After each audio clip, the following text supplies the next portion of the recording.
तो मेरा प्रश्न आईबीसी इंडिपेंडेंट बिजनेस कंसल्टेंट, जो एक नई तरह का टर्म आपने यूज किया, दिल के तार छेड़े हैं आपने सर। इसमें दो प्रश्न मैं पूछना चाहता हूं आपसे। पहला तो जो आपने ये एजुकेशन का मॉडल आप लेके आए, जिसमें जो प्रैक्टिकल लोग हैं जिन्होंने कामयाबी प्राप्त की है उनको आपने प्रोफेसर बना दिया, तो वो अपने आप में एक मुझे इंटरनेशनल नहीं मालूम कि कहाँ पे ऐसा होता होगा, लेकिन इंडिया में तो मुझे नहीं लगता कहीं पे इस प्रकार की प्रैक्टिकल एजुकेशन कहीं पे थी।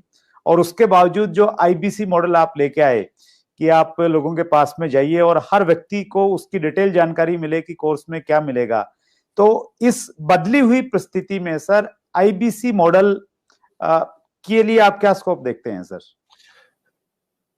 देखो, सबसे पहले मैं बताना चाहूंगा आपको कि आईबीसी मॉडल जो है ना, उसमें मेरी सारी रेपुटेशन जुड़ी हुई है सर। उसमें मेरी साख जुड़ी हुई है, उसमें मेरी सारी क्रेडिबिलिटी जुड़ी हुई है।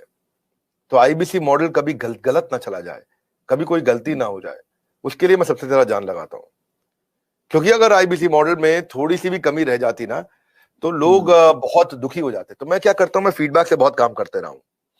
We all need people who give us feedbacks. Feedback is a breakfast of a champion. So customer feedback के कारण ही उबर इंप्रूव किया है।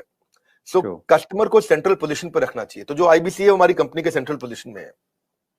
आईबीसी एक मॉडल खाली सेल्स का नहीं, आईबीसी मॉडल है एक आदमी को, एक सोलोप्रेन्योर को, एक एंटरप्रेन्योर को एंटरप्रेन्योर की जर्नी पे कैसे लेके जाएं। क्योंकि सेटिस्फाइड कस्टमर आपके साथ रहेगा। तो हमने क्या किया, हम इस डेटा को बहुत स्टडी करना शुरू किया। तो हमारे जो आईबीसी बनते हैं, ज्यादातर उनकी एज है 15 साल से 35 साल के बीच में, ये लोग हमारे आईबीसी बनते हैं। और जब भी आईबीसी बनते हैं तो उसके बाद फिर जो है ना, the best way to look back is to get the feedback. तो मैंने फीडबैक पे काम किया, एनपीएस पे काम किया, नेट प्रमोटर स्कोर पे, लॉयल्टी स्कोर पे। और उस पर जब काम किया, जितना मेरा नेट प्रमोटर स्कोर, मेरा लॉयल्टी स्कोर, मेरे जो आईबीसी जितने मेरे साथ लॉयल रहेंगे, जितना मैं उनको अपने साथ में रोक सकूंगा, तो मेरे को सारी एक्यूरेट मेथोडोलॉजी बिल्ड करनी थी, यूनिवर्सल मेथोडोलॉजी बिल्ड करनी थी कि मैं फीडबैक लेते रहूं, उनसे बात करते रहूं। हमने अग्रवाल पैकर मूवर से भी सुना, सबसे सुना, हम सबसे देखते आ रहे हैं कि ग्रीवेंस मैनेजमेंट पे काम करना चाहिए। तो मैंने ग्रीवेंस मैनेजमेंट पे काम किया अपने आईबीसी के साथ में। क्योंकि कहते हैं किसी if you can't solve, find someone who can solve it quickly. तो मैं टेक्नोलॉजी बहुत बिल्ड करी। मैं बहुत ध्यान से सुनता हूं अपने सारे आईबीसी को कि मैं उनको कैसे आगे लेकर के जाऊं। उनकी कोई कंप्लेंट है, अगर वो फेलियर हो रहा है, तो मैं अपने रिटेंशन को कैसे बढ़ाऊं, उसके एक्सपीरियंस कैसे उस एक्सपीरियंस को इंप्रूव करूं। तो हमने कैंपेन लॉन्च किया, रगड़ देंगे कैंपेन। ये रगड़ देंगे कैंपेन का मतलब है तू आईबीसी ज्वाइन कर, तेरे को रगड़ देंगे, तेरे को इतना तराश देंगे। People don't care how much you know, they know how much you care. लोगों को इस बात की परवाह नहीं कि आपको जानकारी कितनी है, पर उनको जानकारी है कि आपको उनकी परवाह कितनी है। तो हम उनकी परवाह करते हैं। हम फर्स्ट कॉल रेजोल्यूशन पे काम किया हमने। फर्स्ट कॉल रेजोल्यूशन मतलब पहला फोन आए कि मैं इस तकलीफ में हूं, तो जितना मेरा फर्स्ट कॉल रेजोल्यूशन यानी कि पहली कॉल पे ही मैं उसकी प्रॉब्लम सॉल्व कर दूं, जितना मेरा एफसीआर रेट हायर रहेगा, उतना मेरा कस्टमर सेटिस्फाइड होगा, मेरा लॉयल्टी स्कोर बढ़ेगा और मेरे आईबीसी मेरे साथ में जोड़ता है और हम उसको बिल्ड करते हैं। तो इसको हमने नॉर्मल डायरेक्ट सेलिंग मॉडल की तरह नहीं रखा कभी भी। हमने इसको एक एंटरप्रेन्योरशिप, हम एक रियल कॉर्पोरेट की तरह इसको बिल्ड किया, सॉलिड कॉर्पोरेट की तरह। देखो सुरेंद्र जी, बिजनेस की हमें अच्छी जानकारी है, भगवान की कृपा से मैंने हजारों लाखों बिजनेसेस को ठीक किया है, कम से कम हजारों तो किया है। 15 मिनट से 10 मिनट से ज्यादा नहीं लगते मुझे एक बिजनेस में कि वो फेल क्यों हुआ है बताने में। और उसके लिए लोग मुझको पैसा देते हैं, 15-15 मिनट के बहुत पैसा देता है लोग मेरे को आज। तो अगर इतना बिजनेस की जानकारी है तो कुछ तो अपने बिजनेस में भी उसको इन्वेस्ट करते हैं हम लोग। तो हमने फर्स्ट कॉल रेजोल्यूशन पे काम किया कि हम लोग तेजी के साथ पे काम करें। तो फर्स्ट कॉल रेजोल्यूशन में मैंने ट्रेन किया, अपने एजेंट्स को ट्रेन किया, हमने उनको रेजोल्यूशंस बिल्ड करने के तरीके निकाले, वेट टाइम को खत्म किया, कोई हमें फोन करे तो कॉल वेटिंग पे ना जाए, हमने उसको कैसे फर्स्ट टाइम राइट कर सके हम लोग। तो एफटीआर और एफसीआर इन सब पे काम किया। टर्न अराउंड टाइम बोलते हैं टैट, कि मेरे को अगर कॉल आया तो मैं कितनी जल्दी टर्न अराउंड कर सकता हूं, अगर कोई प्रॉब्लम को मुझे इंटरनली सॉल्व करनी है तो मैं कितनी जल्दी टर्न अराउंड कर सकता हूं। तो आईबीसी के लिए मैंने पूरा कॉर्पोरेट बिल्ड कर दिया, देश के टॉप लीडर्स लेके आया। मेरी जो सर्विस हेड है वो पहले एयरटेल की सर्विस हेड हुआ करती थी। हमारे जो सर्विस मैनेजर्स हैं, कोई स्विगी से आया है, कोई जोमेटो से आया है, कोई सर्विस मैनेजर वहां से आया, क्या बोलते हैं, ओला से आया, कोई उबर से आया, कोई कहीं से आया, सब जगह से हमने बेस्ट टॉप स्टार्टअप से हमने सारे सर्विस मैनेजर्स लिए। और कोई भी क्वेरी को अनरिजॉल्व नहीं छोड़ते हम लोग, वो सुसाइडल है। अगर कोई भी किसी का क्वेश्चन आया उसको सॉल्व नहीं कर पाए, सुसाइडल है।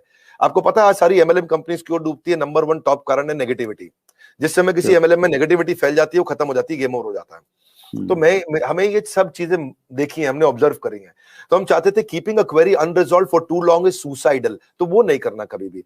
उसके लिए हमने क्या किया, स्पेसिफाइड इंसेंटिव्स दिए कि अगर आप सेम डे इमीडिएट रेजोल्यूशन देते हैं तो हमने कंप्लेंट मैनेजमेंट सिस्टम लॉन्च किया, सीएमएस। कंप्लेंट मैनेजमेंट सिस्टम में सीएमएस के अंदर कोई भी सजेशन, कोई भी फीडबैक, कोई भी क्वेश्चन, कोई भी कंप्लेंट वो देगा तो हम उसको तुरंत रिजॉल्व करेंगे। मैंने लॉन्च किया था इसको अगस्त सितंबर के अंदर। उस समय मेरे पास 7,500, 8,000, 9,000, 10,000, 15,000 फीडबैक्स, क्वेश्चंस, कंप्लेंट्स या सजेशंस पेंडिंग रहा करते थे। लेकिन हमने क्या किया, उसको तेजी से हमने काम किया, उस पर लीडरशिप बिल्ड करते गए। इसके लिए पूरा सर्विस सेंटर बड़ा क्रिएट कर दिया, लोगों के कोर्सेज, हमने ये देखना शुरू किया कि कहां कहां बड़ी टिकट्स आ रही है, कौन कौन से बकेट्स हैं, उन बकेट्स को हम कैसे रिजॉल्व करें। उसके हमने फीचर्स बहुत जबरदस्त बनाए सीएमएस के। और फिर क्या हुआ, फिर हमने देखा ऐसा करते करते जब भी आए क्राइसिस तुरंत बना दो प्रोसेस। क्या रूल होता है जी सुरेंद्र जी, कि जब भी आए क्राइसिस तुरंत बना दो प्रोसेस। तो हर क्राइसिस के अगेंस्ट प्रोसेस बना दो भाई। एक दिक्कत आई, क्राइसिस आया था तो ऐसा प्रोसेस बना दो कि दोबारा ना आए। एक क्राइसिस आया, ऐसा प्रोसेस बना दो कि दोबारा ना आए। एक उसने शिकायत करी तो ऐसा प्रोसेस बना दो कि दोबारा शिकायत ना करे।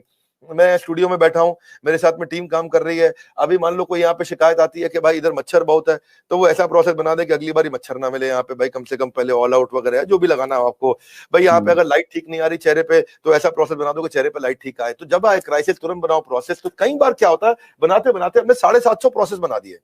कितने? अच्छा, 750 प्रोसेस और पॉलिसीज हमने बना दिए। लेकिन फिर भी क्या होता है, कई बार कोई ऐसी नई समस्या निकल के आती है, टीम बड़ी है, ऑर्गेनाइजेशन बड़ी है।